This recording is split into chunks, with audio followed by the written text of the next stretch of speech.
The 2-week pay period, invented in 1938 and still making us wait until daily pay, where everyone can access their money on demand. This is the future of pay.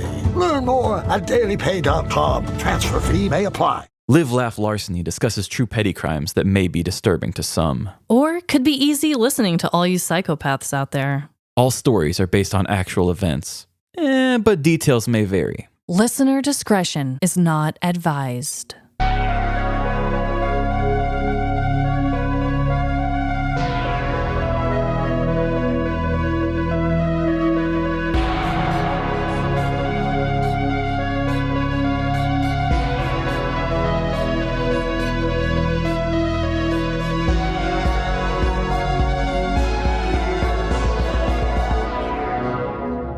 Live, Laugh, Larceny. Welcome to Live, Laugh, Larceny, the show that restarts the dryer with no intentions of folding the clothes that are in it. This is Trevin. I feel personally attacked by that intro. I feel like a lot of us probably do. And honestly, I was talking about myself when I did it. And also, I'm Amanda. Welcome. That was a really funny way that you just started the episode. Like you were kind of singing, but kind of not. Yeah, I was thinking about how I usually say welcome to almost the same way every time. And so it's sort of like my here we go. So I just thought, I got to break it up a little bit. Gotta switch it up for the people. Yeah. So Trevin, what is your dreadful dilemma this week? Well then, in good spirit of switching it up for the people. Oh my God. What do you have? I am actually going to have a serious dreadful dilemma this week. Oh no. Oh God, don't do that. It makes me feel so bad. Okay. But, I think I'm just going to say everything is a dreadful dilemma. Oh, Trevin, no. I think we've been leading up to this for a while. And you know what? I think I'm just having a bit of a difficult time. Okay. There's just a lot of things going on. And yeah. Emily and I finally had to talk about it this morning. Yeah, so I'm going to be a little vulnerable for a second, which last time I did that, another podcast used it against me to make fun of me. So we'll see who uses it this time. I've just been having a bit of a difficult time. I took that time off to do all those shows, and I severely overestimated myself because I thought I was making a move that was going to jump me off of my current job and into a new career. And it didn't quite pan out. I overworked myself a little too much, and it just wasn't going to end up being sustainable for me to balance out my 9 to 5 and this. I thought I could do it for a couple months and then jump ship and be good. It just wasn't enough work to do it. I still have a few that I'm doing, but I've mainly cleared my plate because I just needed to take some personal me time back. Totally. Yeah. Whatever it was that I did mentally to get myself prepared to be a real busy beaver. There's something mentally that I didn't do that got me to kind of get out of that mindset and get back to where I was before. And so while I was doing all those shows, Emily was taking care of most of the cleaning. I used to be the guy who always had the dishes done. I hadn't been doing the dishes. Our dishwasher is broken right now. We're not getting it replaced until the 1st, which we're recording this early, and it's already been broken for about a week and a half. Damn. That's been going wrong. I've been having some issues with my eating and stuff that's been bothering me. This is actually the first episode in like 4 weeks that you're hearing me with more than 4.5 hours of sleep. Like most of our recording days lately, I've been staying up the nights before to get episodes done because with what little bit of time I have available to myself, I use that to recover and I'm not using it to get myself caught up. It's starting what has become like a little snowball down a hill and it's just getting bigger. And I've realized that a lot of my things going on are actually kind of affecting Emily. She's like, the house is a mess. She says, I feel like everything that we're doing, I'm not really keeping up with properly. And I'm like, well, that's weird because I feel the exact same way too.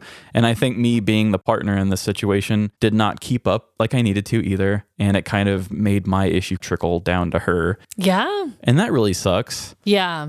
I think it would be impossible for one partner in a relationship to be going through something where you were going through, where literally I was a little worried for your life at one point because you were so busy. I was a little scared. But I think it would be impossible for one partner to feel that kind of stuff and it not affect the other one. It's just not how it works. Yeah, I mean, I guess that's how a partnership works. Yeah, you're going to affect those in your life with the decisions you make or what's going on or just anytime life throws a curveball at you, the people that love you all feel it too, you know? Yeah. And I think at the time I had put myself in a very susceptible position. It's just like everything has to go right now for me to make this work. And while I was in a very vulnerable situation, more things happened. Harvey pissed on our bed and you had gotten sick and it kind of set our schedule off a little bit. So many different things. And I couldn't juggle everything coming up. And I'm starting every week with no sleep and I'm in like a sleep debt all week. Yeah. Then I come back with the weekend and relax a little bit. And then I'm up late the next Monday and it just repeats. It's not sustainable. No. I've been dragging ass almost every single day. I will say, in true Trevin fashion, back when I used to have these more vulnerable ones, because I haven't had one in a while, I will say that there is one uplifting thing to bring up in all this. Please tell me that there is. So besides Emily and I having a good little heart-to-heart, and we're going to focus on some little easy wins to get ourselves back in the right direction, I was in a weak spot this week, and I actually took the time, and even though a lot of resistance got in my way to stop me from doing it, I found myself an eating disorder therapist. Good job. Oh my God. Trevin, yes. Good for you. Yes, my psychiatrist gave me a sticky note probably a year or more ago with somebody she recommended. No way. It's right there on my desk. I look at it all the time and I'm like, nope, I'm not ready. I mean, I admit that I have it, but I'm not ready to do it. Yeah. But with me feeling kind of stressed with everything, that was the one that my brain was like, this is a lot worse of a problem than it probably needs to be. To give me an easy win in this direction, well, it's not an easy win, but to give myself one win and feel like I'm progressing this situation I'm turning it around. Totally. You're taking a very active step by even contacting somebody or even finding them. A little step. That is a step forward. No matter how tiny it may feel or seem, it is a step forward. Good job, Trevin. Thank you. The person that was referred to me was too busy and couldn't do it. And I had multiple people tell me no. Just because they're so busy? And it's confusing too because, and I don't want to get too much in the weeds here, there are two different types of eating disorder specialists that I understand. There's like the psychiatry ones and then there's the dietitian ones. But the dietitian ones also focus on the body image and the way your brain thinks. And the psychiatrist ones don't talk about nutrition. It's very confusing. So it's like, which one do you get? But I found one that said she loves true crime. She loves comedy. So this girl just felt like the right one to me. Oh my gosh. Everyone else was giving me really short responses. Yeah. I was just like, listen, I don't know which kind I need, what I need to do here. And she gave me, it felt like myself because I'm very wordy. Wordy? Did she go on and on? My texts are too long. Listen, Trevin, la, la, la, la, la. And you're like, okay, sister. Yeah. Sign me in. I told Emily, I said, that is the kind of person I need right now. So I said yes, and I do have a appointment set for the early part of June. Oh, good job. Seriously. And anyone else out there who is struggling, sending support your way too, because we all have our moments, man. Yeah, and sometimes it just feels good to know that you can win something, an easy win. That's what I like to focus on. I mean, it's just like training a dog, like we talked about last week.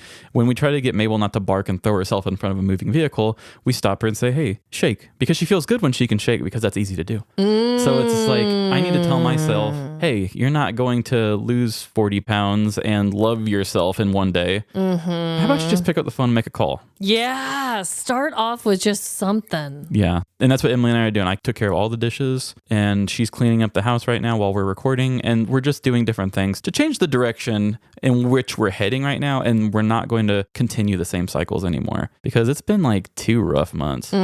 Yeah, break it now.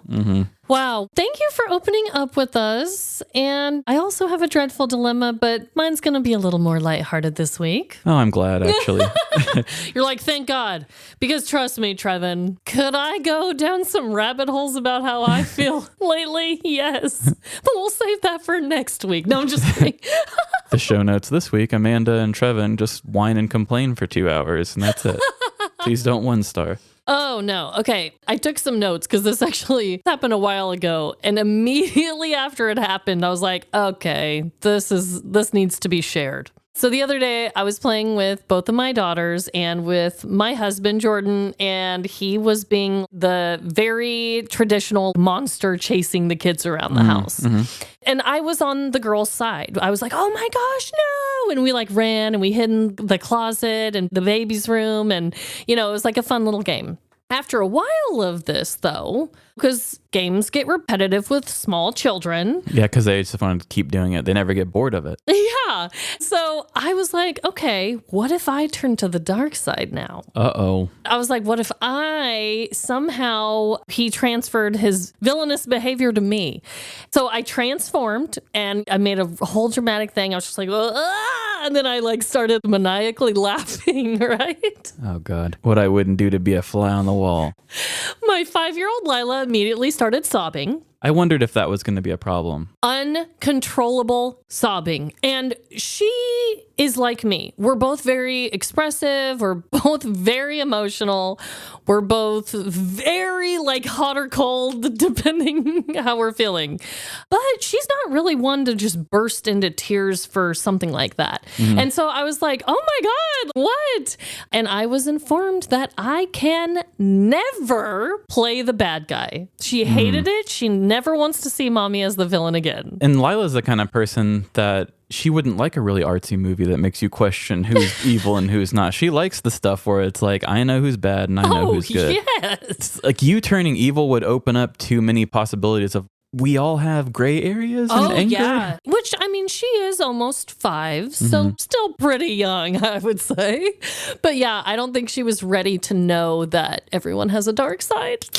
Yeah. She wasn't ready. Daddy can be evil. Daddy, sure. Mom, no. I need to have a goddess in my eyes. Yeah, you're like the beautiful princess. She always tells you how pretty you are. And somebody who's a beautiful princess cannot be evil. Yeah. So I guess my roles are a little more limited than I originally thought. Well, we need to help show her that the world is a little more gray. A little more gray. How inspiring. Yeah, wow. So we are going to do a round of 2 truths and a lie this week.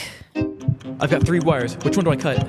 I'll give you 2 truths and a lie. But wait, we don't have time for this. And Trevin, are you first? I am totes first. And I have had this little fact for quite some time, and I've been wanting to use it in some way, and I wasn't sure if it was going to be a 2 truths and a lie or just a killer fact, but I absolutely love this, and I'm so glad I get to share it this week. Ooh, okay. So are you familiar with Michael Crichton? I don't know. So Michael Crichton is a writer. He wrote the original books for Jurassic Park that became movies. Okay. He wrote the original screenplay for the original Westworld, which became the TV show Westworld now. Okay. Maybe he's done a few things here or there. Yeah, he's done. He made a lot of money by making these things. Most of his stuff is usually like, oh, people turn something into a big spectacle that they love, they enjoy it, and then it turns evil on them. That's generally what he likes to go with. He also did that old movie from the 90s, Congo. Remember about the scary apes? Oh, God. Okay. Yeah. So I'm going to give you 2 truths and a lie about Michael Crichton. Okay. Statement 1. He claimed that the idea of Westworld came to him during a 48-hour Coke binge. 2. He once wrote a critic of his into a book, making him a pedophile with a small penis. Damn. Or 3. He created the TV series ER.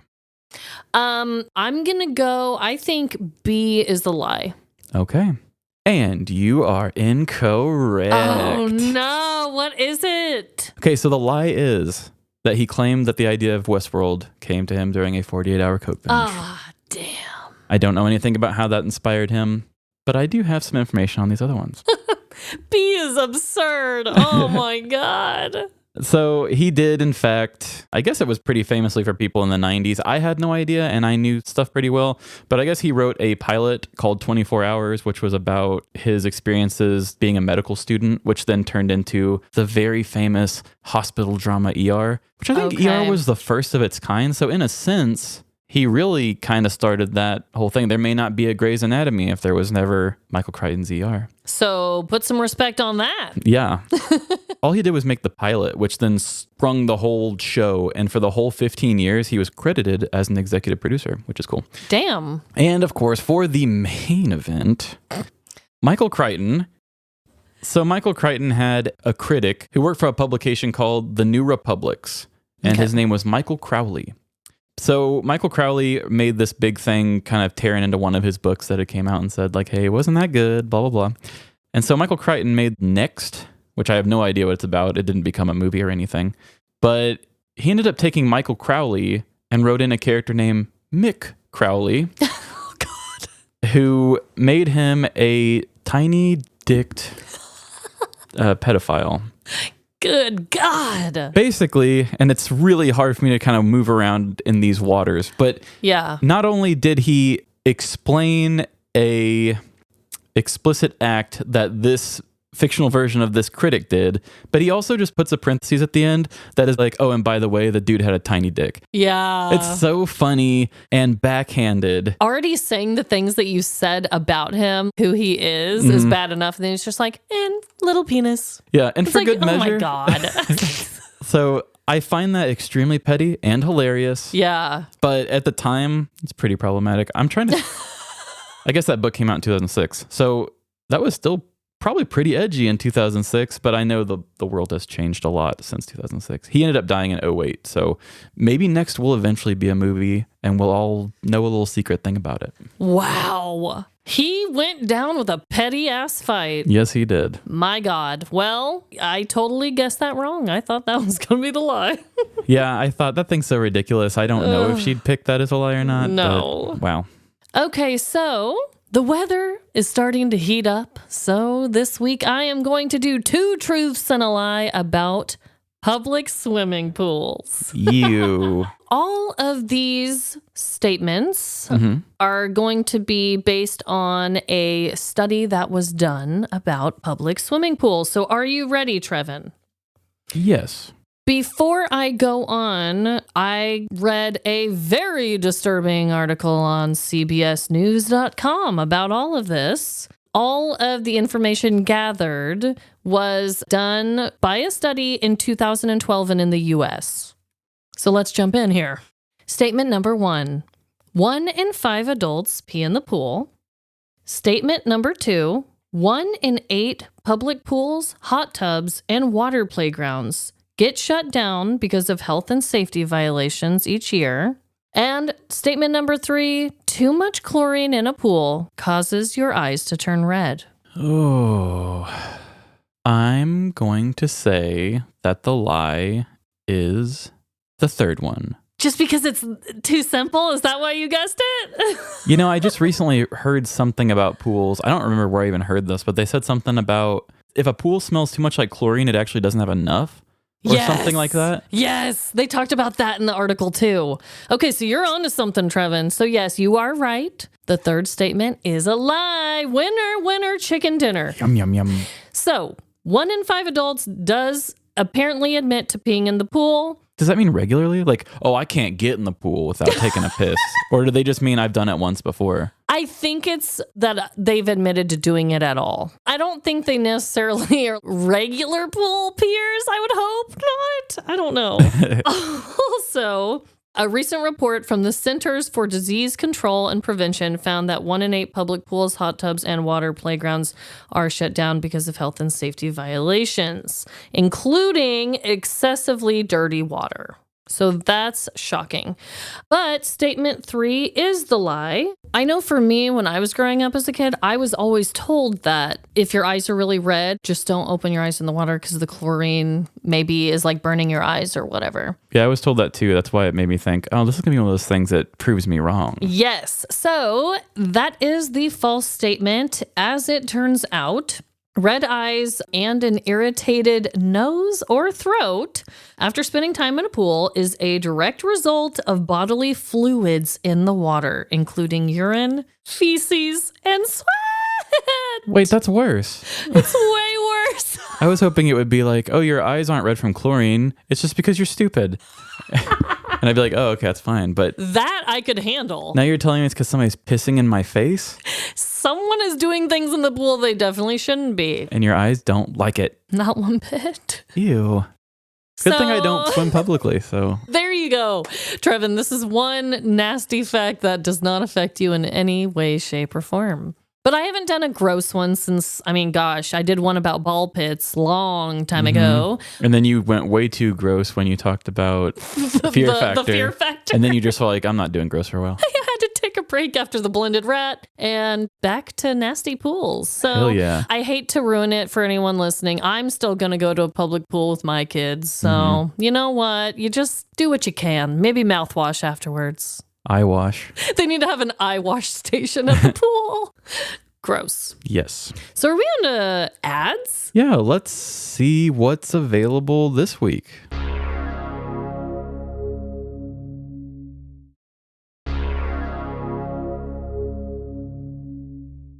And we are back. This one is actually one I just recently found. This is from 2021, so it actually is pretty new. But I decided to go off of my old list, and I just wanted to surprise myself with something new and exciting. Ooh, love that. So I thought this one felt pretty good to me. So let's just jump in and see if we can connect with this petty criminal. I guaranteed we'll find a way. I guarantee. And here we go. Have you ever been a fan of something?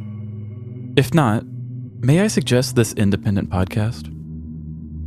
I assume most of you answered that first question with yes, however. Even people who try to act tough and say they hate everything, I'm too tough to like stuff. are fans of something. Through a lifespan of discovering new likes and interests, we naturally separate those with the quality we like from the ones we don't.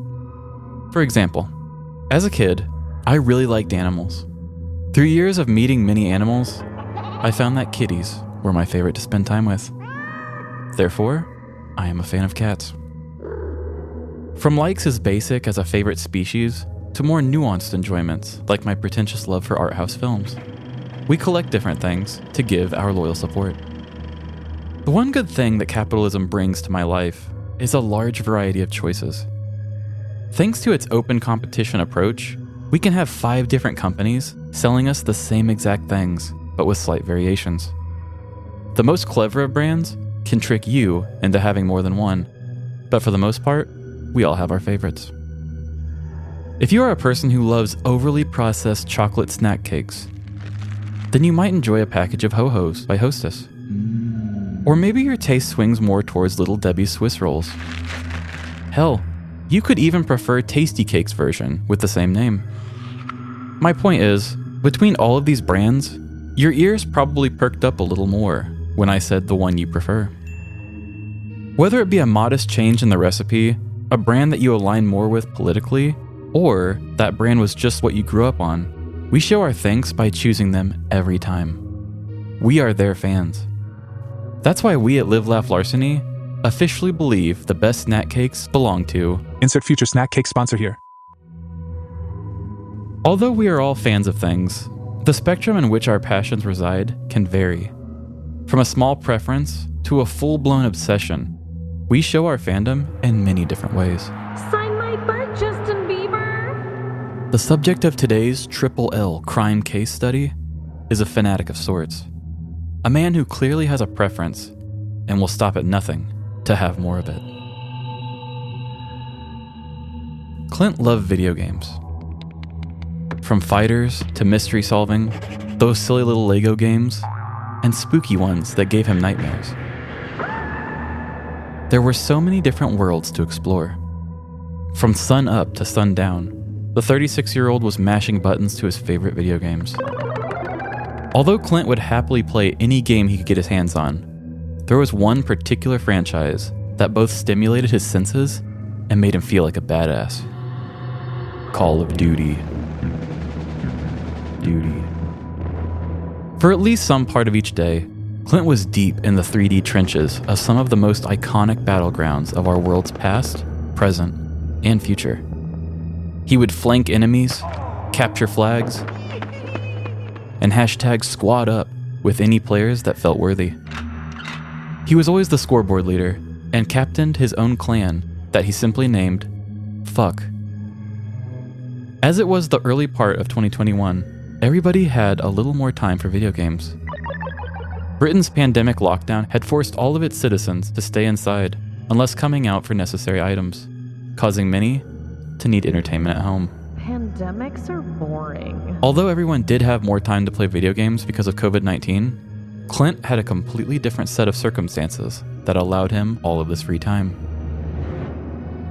Nearly 3 months earlier, Clint was wearing a beige jumpsuit, laying on a mattress less than an inch thin, and living behind bars, with the rest of Britain's criminals. Through sheer will and an unmatchable slyness, Clint was able to tunnel out using a large hangnail he grew and escape through the prison sewer system.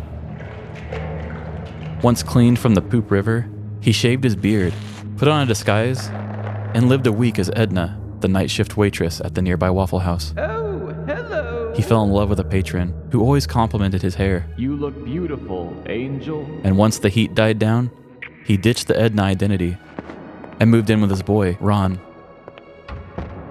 The patron still visits the Waffle House, just hoping to see Edna's face one more time. After that completely fabricated backstory to a very real prison escape, Clint had a lot of Call of Duty to catch up on. When he was arrested for robbery and weapons possession 14 years ago, Call of Duty 4 Modern Warfare had just come out. There had been at least 14 Call of Duty games since his time in prison. This meant he had a lot of catching up to do. For the past 2.5 months, Clint went to war like it was his full-time job. He stormed the jungles of Vietnam. He sprung into the fake 2054 North Korean invasion.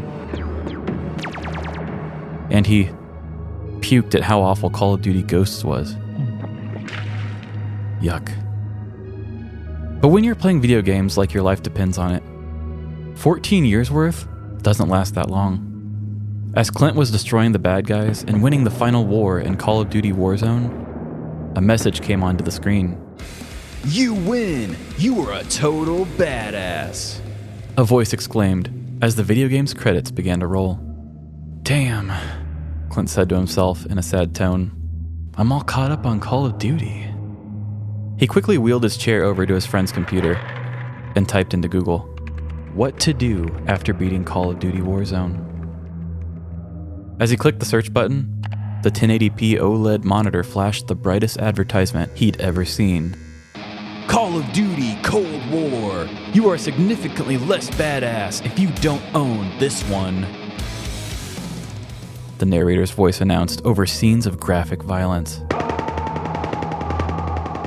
Clint bit his lip as the horrors of war were reenacted in sprawling 4K resolution. I need this game, Clint said to himself as he slipped on his shoes.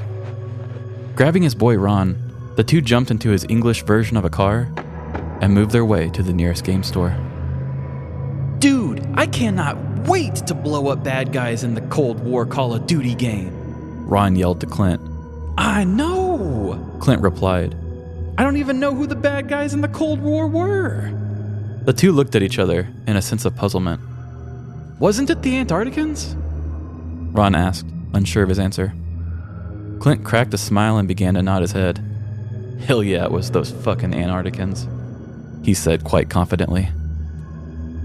The ride went on with the two doing impressions of the things they would be doing and the guns they would fire in the game, until Ron quickly jerked the car into the nearest parking lot. What the hell was that? Clint screamed as Ron pressed his finger to his lips and shushed him softly. Shh, look, he whispered while pointing out the rear window. Looking out the back of the car, Clint saw a police vehicle drive past. Whoa, that was a close one, Clint said, as Ron pulled back onto the road. But just as the two began to head towards the game store, Clint looked back to see the same police vehicle coming up behind them. Oh, you idiot, Clint screamed. Your little pit maneuver just drew attention to us. Ron pulled the car over, knowing full well that his car could not run the police vehicle. We will just act natural and give them fake names, he said to Clint. They've got nothing on us. The officer slowly approached Ron's window that had already been down. Hey there, gentlemen. What brings you two into the world during a pandemic lockdown? The officer kindly asked. Ron looked over at Clint and made a subtle hand gesture. We've come to get the new Call of Duty because I can't sit around in lockdown, he said. The officer laughed to himself in a very understanding way. I too support companies that capitalize on atrocities committed by the very country I count on to protect me, he said. I like you boys. What are your names? The two looked at each other in fear. I'm Pew Brazen, and this here is my friend, Ron said, pausing for Clint to give his name. Clint gave a slow gulp and said the first thing he could think of. The name's Nutsack Amadeus. Nice to meet you. The officer tipped his wool flat cap and responded, Nice to meet you too, Nutsack. I'm going to run your information through our database real quick, and then we can get you on to Call of Duty Cold War. As the officer began to walk back to his car, Clint looked over at Ron. There is no way he believed my last name was Amadeus. The realization of their guilt led the two to spring into action. Both Ron and Clint leapt from the vehicle and practiced all of their battle moves they learned from the video games. Ron flailed his arms like an overcooked noodle, while Clint grabbed another cop by the jacket and attempted to kick his butt cheeks. Sit still. In a few swift moves by the police, the two men were subdued and in the back of the police vehicle. On January 13th of 2021, British escaped convict Clint Butler was arrested after making a suspicious traffic maneuver after spotting a police vehicle driving down the same road. After escaping prison 14 years into a 17-year sentence for robbery and weapons possession, Clint Butler had laid low for nearly 3 months until duty called. After being pulled over for the abrupt traffic move, police asked Clint and his friend why they were out during a pandemic lockdown. The two responded that they were venturing out to get the new Call of Duty Black Ops Cold War because they were bored during the lockdown. After receiving fake names from the two men, the officers went back to run their information, but were quickly attacked by the erratic gamers. Both men were subdued, put in handcuffs, and placed in the back of the police vehicle. Clint Butler was put back in prison to finish out his 17-year sentence, along with an extra 2 years for escaping prison and attacking the officers. No information was given on the friend's punishment. So what would you risk going to jail for? I mean, is there anything that you're a fan of that you'd risk jail time just to have in your life? Maybe you all have your priorities in check and would never, but I bet there's at least one of you listening right now that would chance an arrest just to have something as simple as the newest generation of Apple AirPods or a Squishmallow that looks like your dog. Whatever your particular fandom is, I hope that you keep your fanaticism to at least a legal level. Enjoy it from afar. Buy tickets to see it in person. Buy merchandise from a legitimate retailer. But don't put yourself in a bad situation just to indulge in whatever their next product is. Clint Butler may go down in history as a dummy who loves Call of Duty, but I can assure you that the good folks at Activision didn't care at all or even extend a helping hand in his direction. So only give your fandom the amount of love that you're willing to lose, because they probably don't care about you. You're just a consumer, using your earnings to continue giving them earnings, but not us. Feel free to give us all of the love, attention, and money that you want. Want to be our biggest fan? Do it. Share Live Laugh Larceny on all your socials. Buy our merch when it becomes available. Tell all your friends to listen. And if you find yourself in prison, feel free to escape just to listen to us. Had Clint Butler escaped prison and then got arrested in the name of Live Laugh Larceny, I would have put his face on one of our shirts and made him the mascot of our show. But unfortunately for Clint, he chose poorly and decided to support a company that is worth over $60 billion. I do not condone illegal activities, but if you're going to lay your freedom on the line for something that you're a fan of, just pick an independent podcast. Our earnings are so low that we will notice your actions. And no matter what show it is, I guarantee you'll get at least a thank you. I loved the little shameless plug at the end there. Hey, I'm just saying, if you were to do that, not only would you make us feel good, but there's no such thing as bad publicity, baby. Oh, man. So all you listeners, go and get arrested in the name of our show. Yeah. So I want to know more about this prison escape. I do too. And so there was not a ton out there at all? Not a ton. They just said he escaped. They didn't say whether it was a Shawshank Redemption type situation or if he simply went out through a hole in the fence or climbed it. I don't know. But they just said, having escaped for 3 months. That's all they said. Holy hell. So I had to give him the story that he dug with a hangnail. Yeah, that part made me cringe. Oh my God.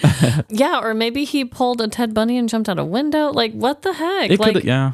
why is this part being said so nonchalantly? They're like, okay, he escaped, but anyway, he did it for Call of Duty. It's like, whoa. Yeah, the articles gave quite a bit of like side information that they didn't necessarily need to. Yeah. So it's like, why didn't you just say how he escaped prison? Are you afraid you're going to give people ideas? Or I mean, that's just an idea. I don't know. Maybe. That's fair.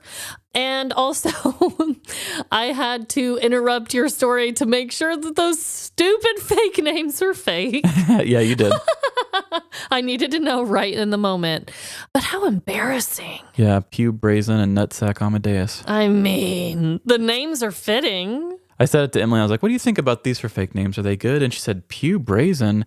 I heard it wrong and thought she said Pube Raisin. And I was like, ew, I didn't say Pew Brazen. I said Pew Brazen. And I'm like, oh, I get it. So it's brazen, like braised meats. Pube Brazen.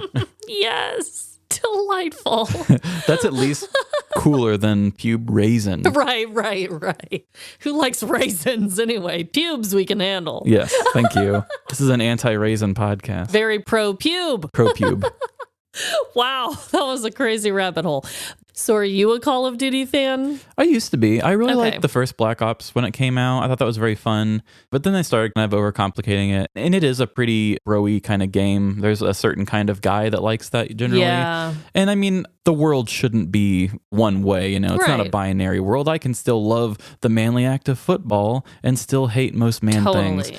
But I mean, I've been out of Call of Duty for a very long time. They just kind of overcomplicated it. I liked it back when it was simple. But I know your husband Yeah. likes those games. He doesn't play video games a ton, and he's really into this one. It's kind of like Grand Theft Auto, but it takes place in the Wild Wild West. Oh, Red Dead. Oh, Redemption. Yep. that's the one he's into. Oh, that's a fun one. Yeah, he likes that. He used to like Call of Duty a lot. Yeah, I used to be a person who played video games, and it was always just like, who am I beating right now? Like, I just want to beat my friends and like shit talk them, or I want to beat people online and then make myself feel like I'm better than other people. Is that what it is? Because that's never been an interest of mine ever. I like competition. I think competition's Okay. fun. I like playing flag football and stuff like that. And I don't like to shit talk. I'm not like an asshole who shit talks. Yeah. I hate people who are super competitive and they shit talk. I only shit talk when I know I'm going to lose. Because I find it more fun for me to be like, hey, Michael Jordan, want to play one-on-one, you little shorty man? Like, you suck at everything. And then he just like dunks on me.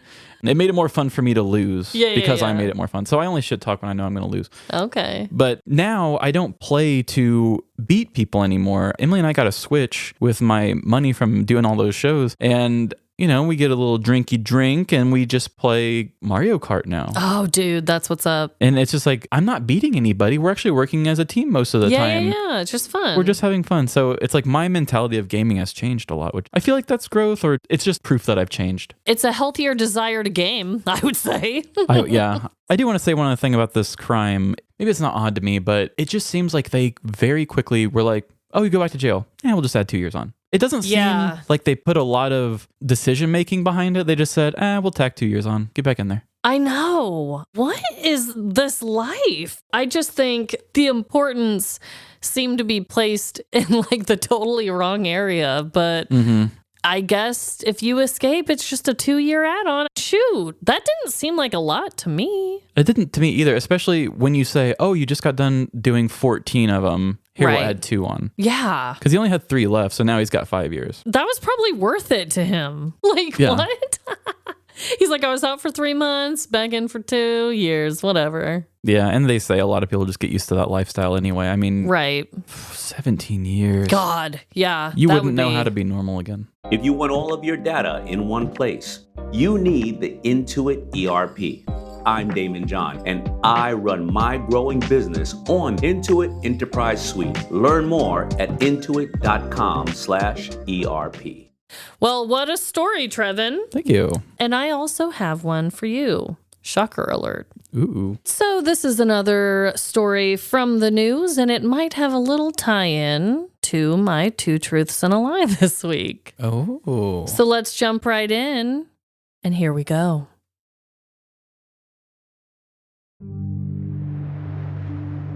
There is something so satisfying about taking a dip into a collection of water.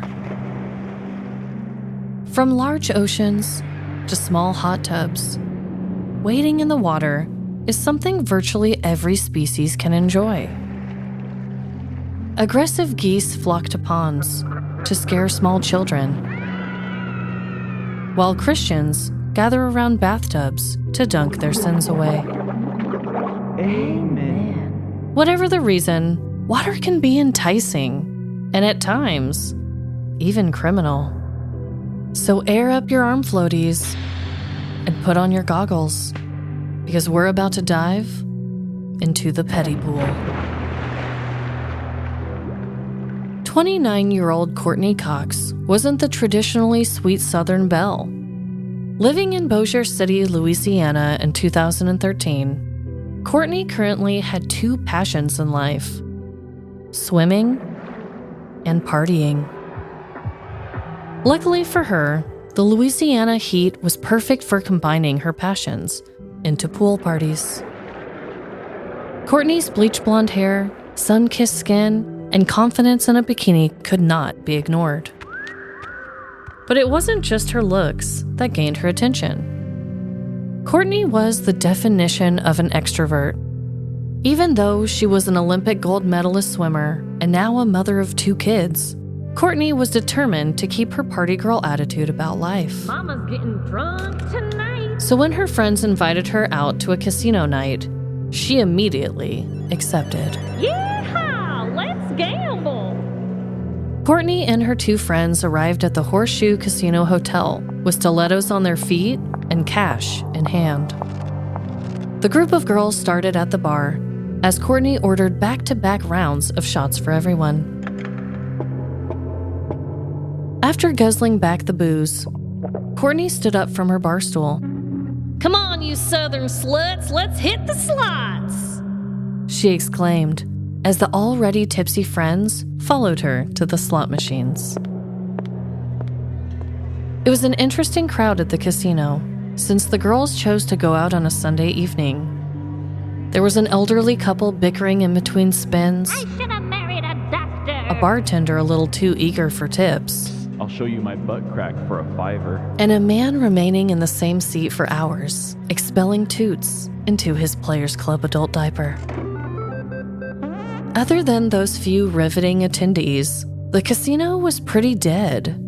It was time for Courtney to go all in on this place. The girls threw back continuous shots, causing their decision-making skills to flop. And by 10:30 p.m., each one of them found themselves in bizarre situations. One friend saw the smelly diaper man in a whole new alcohol-induced light as she found herself making out with him at his lucky machine. Today is my lucky day. While the other friend told her sob story of a marriage to the old bickering couple, allowing them to argue over whether or not she deserved a better husband. No way! But Courtney found herself alone, just outside the casino's front doors. She closed her eyes and smiled. This was one hell of a night out. The only thing that could possibly make this night better in her mind was a moonlight swim. Suddenly, as if Courtney had hit the jackpot, she heard flowing streams of water in the distance. She opened up her eyes, drunkenly whipping her head back and forth to find the source, until she spotted it, illuminated with outdoor lighting and filled with vibrant blue water, was the casino's large outdoor fountain. Without a second thought, Courtney ran towards the fountain, removing all of her clothing along the way. Yeehaw! Courtney shrieked in glee, throwing her bra and undies over her shoulder. Reaching the fountain, she climbed up onto the cement ledge and jumped right in. Courtney began splashing around in the cool water, like a baby duckling bathing for the first time. Quack, quack, quack, quack. The bubbling water tickled her bare skin as Courtney began to float and look up at the stars. Hey, you, naked lady! A stern voice jolted Courtney out of her blissful night swim. You can't skinny dip in the casino's fountain. Courtney sat up in the shallow water to make eye contact with a casino security guard. But I Courtney argued back as she began backstroking away from the guard. Look, lady, I don't want to get the police involved. Just get out of the fountain, get dressed, and call a sober driver to get you home. The security guard reasonably suggested. But Courtney had heard enough. No one was going to stop her fun time. Listen here, you Courtney cursed back. I'm gonna skinny dip, and there's nothing you can do to stop me. The security guard stood shocked as Courtney climbed up on the ledge and cannonballed naked back into the fountain. I'm gonna need some backup out here, the security guard stated into his walkie-talkie. On Sunday, September 8th of 2013, around 10:30 p.m., local authorities were called to the Horseshoe Casino Hotel in Bossier City, Louisiana. They were told that a drunken and disorderly woman was refusing to stop skinny dipping in the casino fountain and to send help. Once police arrived on scene, they found 29-year-old Courtney Cox, freshly dressed and still soaking wet. According to the casino security guards, they offered Courtney multiple chances to have a sober friend pick her up and drive her home without any charges, but Courtney refused. Instead, Courtney began swearing at the officers, leading to security guards pulling her out of the fountain and putting her clothes back on. Police Department spokesman Mark Matale was quoted by Mail Online saying, At one point, she started using profanities and refused to stay still. Ultimately, Courtney was charged with disturbing the peace and public drunkenness following the incident. Taking a dip in the petty pool can be exhilarating, but as we all know, the feeling of freedom never lasts. Because once you enter the rocky waters of criminality, it's hard to paddle back to a model citizenship. So make a splash this summer, but remember to always swim sober and to stay out of fountains. I gotta say, I couldn't stop picturing Courtney Cox from Friends the whole time. I know. And they have the opening scene in the fountain where they're splashing around at the beginning of Friends. A lot of articles did make that comparison, which part of me almost didn't even do the story because of that, because my parents used to watch Friends all the time, but I was never a big Friends watcher. I don't know a lot of the inside jokes. And I was like, do I even deserve to have this petty crime? Courtney Cox in a damn fountain? So I'm glad you brought that up. She does spell it differently than Is it C-O-C-K-S? Courtney Cox. I meant the Courtney part. Oh, no. I meant the Courtney part. The actress Courtney Cox actually spells Courtney with like an extra E in there somewhere. Okay. So it was definitely not Monica. But, and I did put this in there, but I wanted to remind everyone that the Courtney in my story was a decorated Olympic gold medalist in the 400-meter individual medley for swimming. Whoa. So she did love swimming. She does love swimming. Didn't make that up. Wow. So I went back and forth on how I should tell this story. Should I try and go a Friends route? No, I don't know any of the inside jokes. That would be horrible. Then I was like, okay, should I touch more on the fact that she's an Olympic swimmer? But anyway, ultimately, I had fun telling it this way the best. Wow. Yeah, I'm shocked by the Olympic swimmer part. Yeah. And might I add this too? And I almost found myself guilty of doing it just because every single article said it. And after I started to do it too, I stopped myself. But every article was so quick to point out that she was a mother of two. Okay. A mother of two did this, a mother of two, which I think I touched on it just as a description in the beginning. Is that like a shamey sort of thing? It was a shamey thing. And part of me, just because every article was saying it, when I was doing my recap at the end, where we just kind of like tell all the truths together, I almost described her as a mother of two. And I was like, why? Who cares?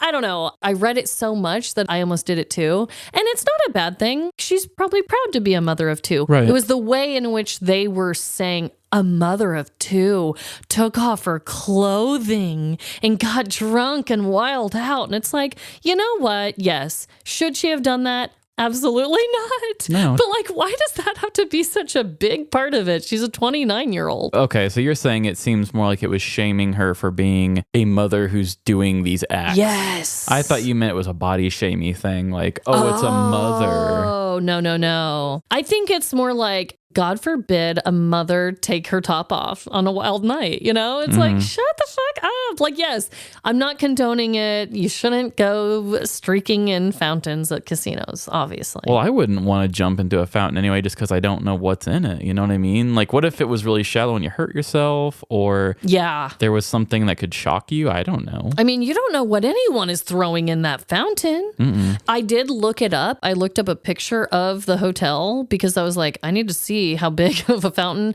And that's why I called it a large one, because it is freaking large. Well, you said she backstroked in it. So it's large. Okay. It's like one of those big Berthas. It's like swimming pool size with big fountains going up. Oh, super cool. Like a big old casino-y fountain. So I'm really glad I saw that visual, and I'll post it on our social media too, because I was just picturing her like really swimming in it. Mm-hmm. I mean, if you're a person who swims a lot and that's like your love, and then you've got a real spectacle of a swimming spot and you're drunk, I know. Be hard to say no to it. It would be hard. It would be hard. So obviously, I don't even know any of the backstory of how we got to this place, and all the other friends even and bystanders in the casino were made up. I don't even know if she was with anyone. No article gave any sort of reason, like if she was celebrating with friends, with a boyfriend, with like, I don't know who she was with or what she was doing.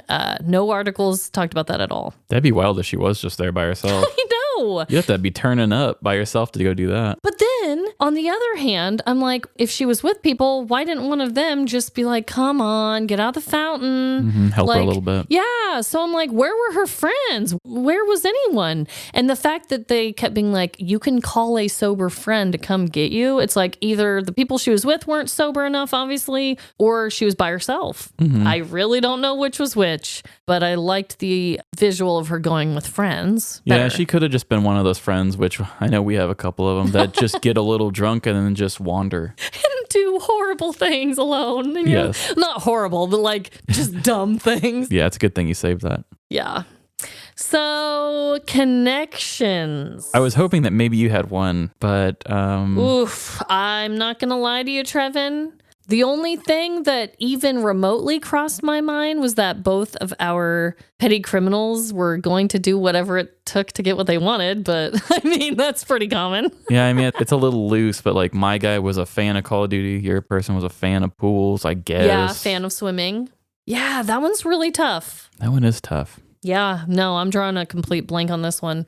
So if you guys have a better connection, please let us know. I think that's 2 in a row without obvious connection. Was it last week when we didn't have one again? I don't think we had one last week, and then we obviously didn't have one for listener stories. Wow. Well, we do have a connection just within my own stuff today. I do love that, yeah. Nasty waters. You guys got to beware. Beware of that nasty water, okay?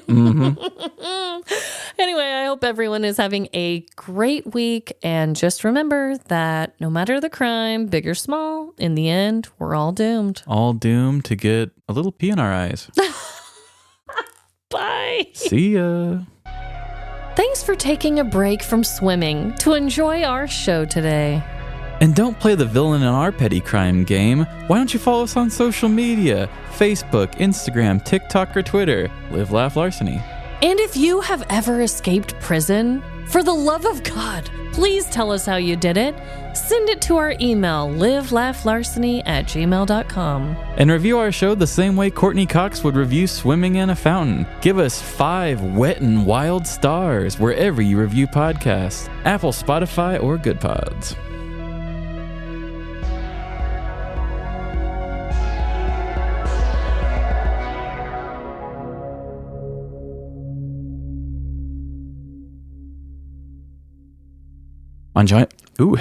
Angina.